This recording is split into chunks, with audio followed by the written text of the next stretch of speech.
Today is the year anniversary of the Senate coup. I was just wondering if you could reflect on it. Do you think that the reforms passed have made a difference with you being in the minority, and is there anything you would have done differently? You know, very important to note that the last year's action was not a matter of any individual. It was a matter of trying to change things the way they were going. We had absolutely horrendous leadership in Senator Malcolm Smith, and we saw how that changed through the actions, not just by our actions, but by the Senate Democrats, who up to that point didn't have the courage to say wrong person to be leading them. We saw a lot of reforms that were in place. The fact that now with proportional representation on committees, bills are being stopped in committee based upon proportional representation, whereas in the past, the majority party, and that included us, would have just said, put the bill out on the floor. So it's the more equitable use of resources so that there can be an efficient minority, and there always should be, and that's something that will last forever, especially when we come back into the majority. There was committee assignments proportional, so many other reforms, term limits on leaders. There should never be a leader that serves. Originally, we thought it should just be 6 years.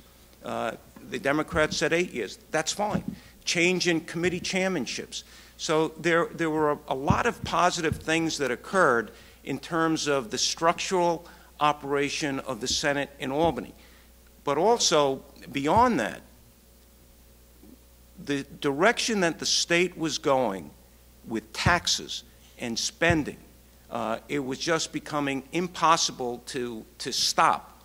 And something dramatic had to be done to stop the taxes and the spending that was going on with the all-new Democrat leadership. So positive things, I think, did occur.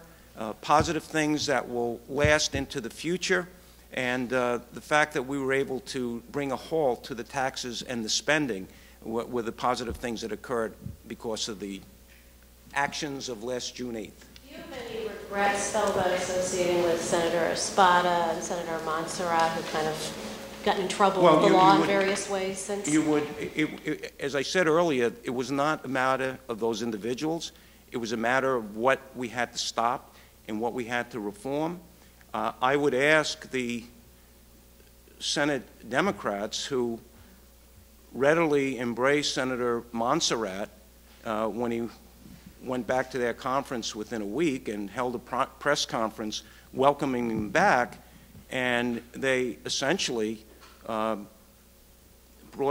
Senator Espada back through a conference action of making him the majority leader, which he continues to be the majority leader. So the issue for us was stopping things that were happening in reform. The issue for them was bringing them back for power. Getting to